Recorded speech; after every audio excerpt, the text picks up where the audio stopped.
Yeah. Hey guys, welcome back to our channel. Well guys, welcome back to the channel. I am so glad to have you here today. I want to take you around and show you my beautiful new birthing stalls for goats and my new goat pens that Kenneth built for me. We also have baby goats that I can't wait to show you. I'm loving it.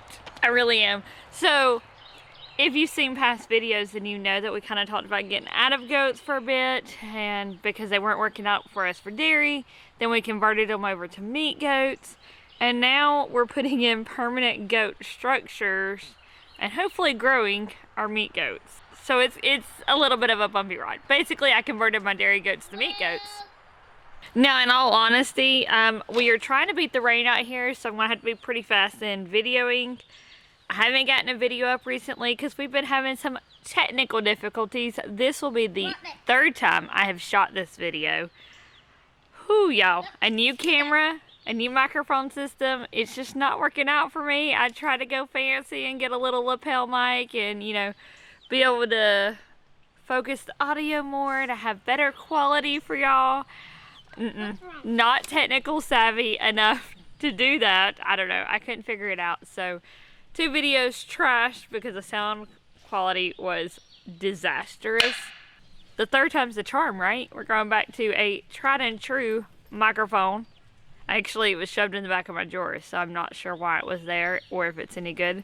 Hopefully the audio on this one is decent. If it's not, I am sorry. I'm going to post it anyways because y'all deserve a video and I've got to get one out. So let's show our goat kidding stalls, our goat kids.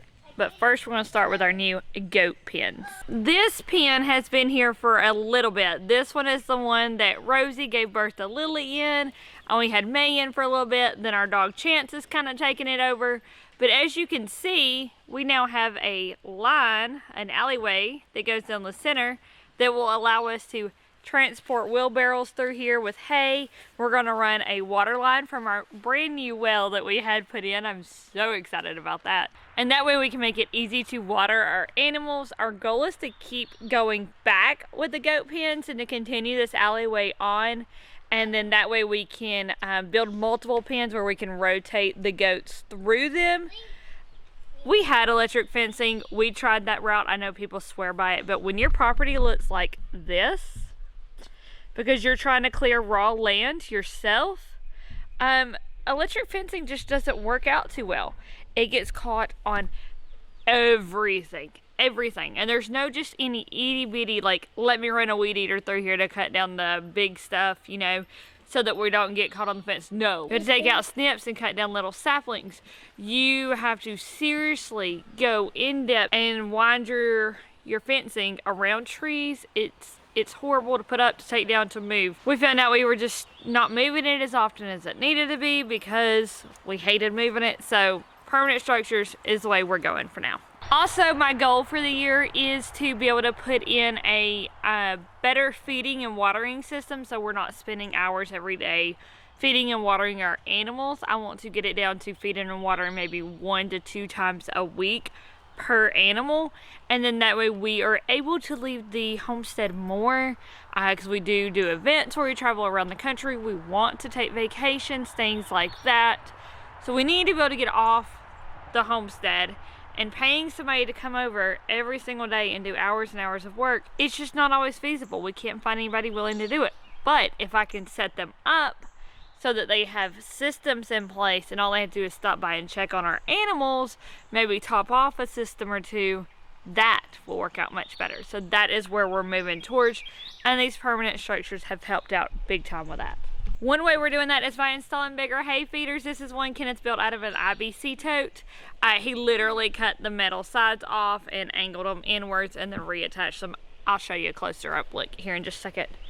And then he also took and made a hay feeder, I don't know if you can tell because it's empty right now because it's raining, out of cattle panels.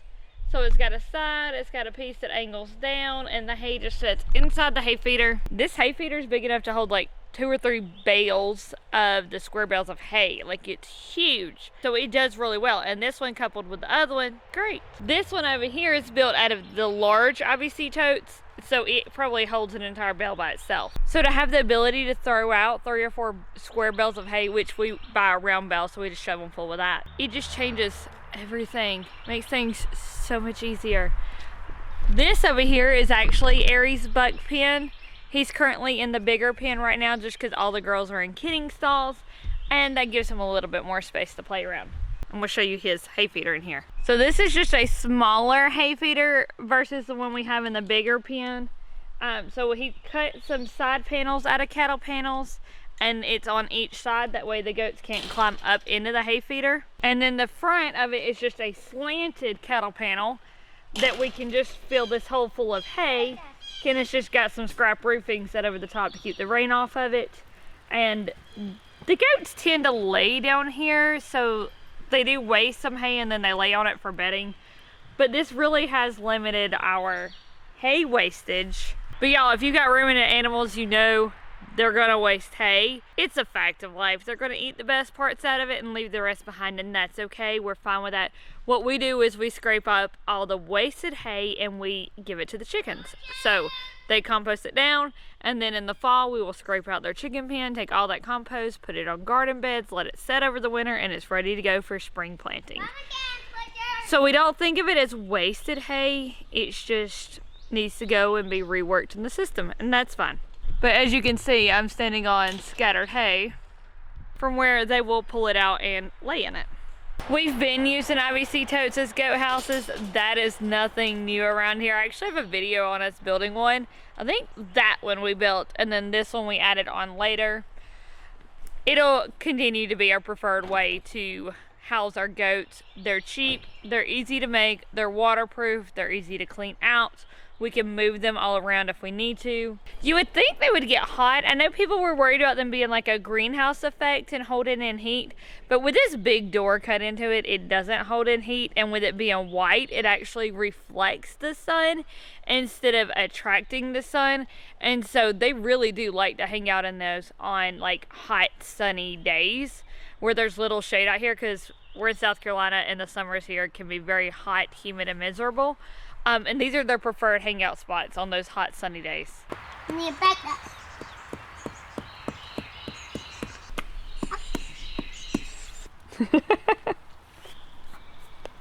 You having fun playing in the rain and the mud?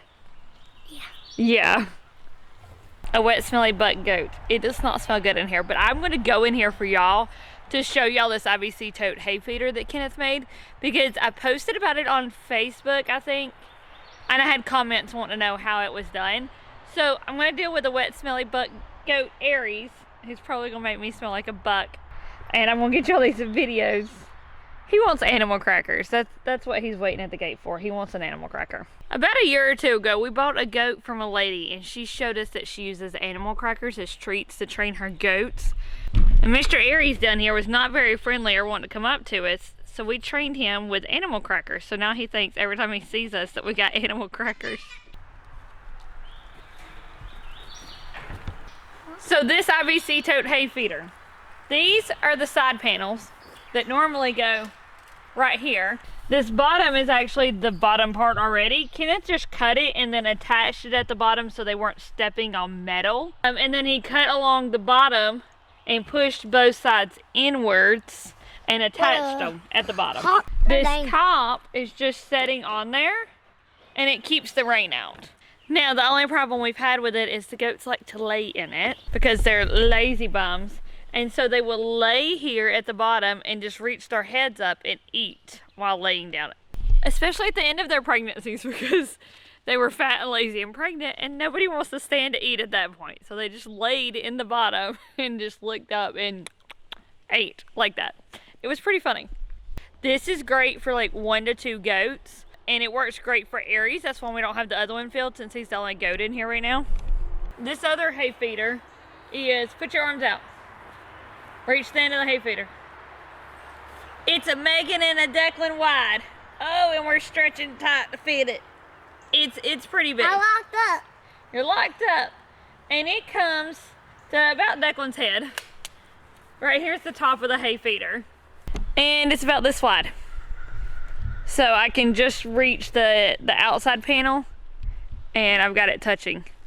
And so all he did was to put a T-post in the middle to support it so they can't pull it. It's totally zip tied together, guys.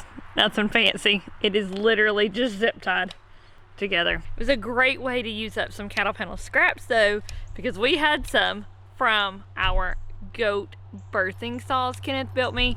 As you can see, the birthing stalls are on the back side of this big goat pen, and so that also helps provide them some shade on the hot summer days because it just blocks it some. I'm going to take you over and show you my birthing stalls now. 3 of the 4 are done. It was so funny because Kenneth got the first one done, and then Rosie, her ligaments completely disappeared while he was finishing it up, and I was like, hey, we need to get a door on that because Rosie's going to have babies soon. So, no joke, he put a door on it that evening. That night, she had babies. The next day, he finished the second birthing stall, and I was like, uh-oh, Loretta has no ligaments. She needs to go in a birthing stall. So he finished it up for her. We put her in it. She had babies that night. Then the third birthing stall, I was like, Dolly doesn't feel like she's got any ligaments either. Let's put her in one and see if we can get babies. Yeah, we're still waiting on babies. That was days ago. We're still waiting on babies. So I can feel them move. So I know they're still alive in there. And I don't know what her deal is. She is a first freshener. She is just, you know, about 2.5 years old. We're not quite sure exactly when she was bred. We seen her being bred by Aries, but we didn't know if he got the deal done. And then, you know, we were kind of questioning, is Dolly pregnant? Is Dolly not pregnant? She has a beautiful milk bag forming. So she is pregnant. I can feel the babies. She is pregnant. Just dates are a little wonky. So I counted from the first time we put them together and we seen them breed, but we're almost at 3 weeks past that. So I'm wondering if he caught her on the next heat, and so maybe we're coming up into babies. I don't know. It's a guessing game at this point, but I will show you her babies when she has them. Let's go check out Loretta and Rosie's babies though. What's up, Retta? We show off them cute little babies. Look, Loretta gave us 2 boys. What? Loretta, back up. It's not a treat. It's not a treat. It's a camera. Girl, you still look huge. I think you were just way overweight. So it is 4 foot by 8 foot. They each got a water container and a hay feeder, once again made out of cattle panels. The babies have done really well already nibbling at hay with that. Dolly, the next door neighbor here, is being nosy. Ma'am. Nosy pants. Who has not yet given us a baby. But look at that udder forming on her. Definitely pregnant. Where is our babies, Dolly? Everybody wants to see your babies. Let them out. Let them out. Rosie, on the other hand, is all the way over there, and Loretta's over here. Loretta was in the middle, but Rosie and Loretta aren't the best of friends, and so they kept getting to each other's babies through the fence. So on Rosie's side, there's extra fencing, an extra 2x3 fencing that's up against the cattle panel, so nobody can get to each other's babies. Dolly will stick her head through, but so far she does not mind the babies. We're gonna put extra fencing here. So that's not possible. So far, Dolly doesn't mind at all.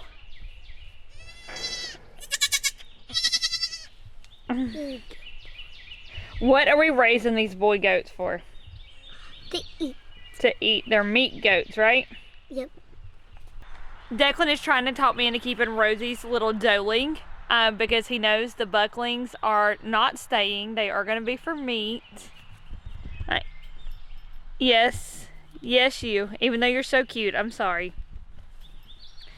We just don't have enough property to keep all of them, and we do eat our goats, so Mama, that's what they're here for. But check out my fancy doors my husband made me. Kenneth welded these. They're a cattle panel in the center and an angle iron on the side, and he added door latches. We have put his welding skills to use with these goat pens. Haven't we, Dolly girl? Coffee. He's just got to paint them to finish them so they don't rust, but it's raining. It's supposed to rain all week, so we're getting a little wet. But check out this cute little doeling of Rosie's. What's eating? It's a rat. Right, go over here. It's a rat piece. What's her name, Declan? Her name's Posy. Why is her name Posy? Because of her's a posy. What's the song? Ashes, ashes, posy. Ring around the rosy, a pocket full of posy. Ashes, ashes, we all fall down. So we have a rosy, and we have an armful of posy. Come here. You just want to run around. Yeah, Rosie's just looking for another animal cracker. Like her. Her is so pretty. Little blue-eyed Dolan. You are so pretty. I want to keep her. Alright, let her go. I want to keep Posy, Mama. Now, as you can see, we have wood boards along the bottom. Kenneth done that because it keeps the bedding in so nothing's getting kicked out.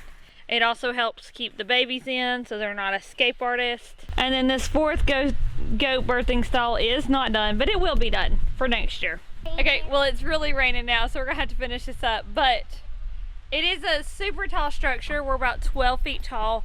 The whole point of that is because Kenneth's gonna build another lean-to that comes off the side that will give us more shelter from the rain, and it will give me a place to put my goat milking stand and stuff so I can milk out of the weather, for me to store my goat birthing kit, which currently is just sitting down here so it's close by for when Dolly has her babies. And then maybe even a place for hay and stuff like that. So we do have big plans to continue on with our goat structures. Get rained on. But I love them. I love that Kenneth built this for me. We are moving on with having goats, moving on with raising them for meat. So we're of course going to bring y'all along for the ride. We're not getting rid of our rabbits.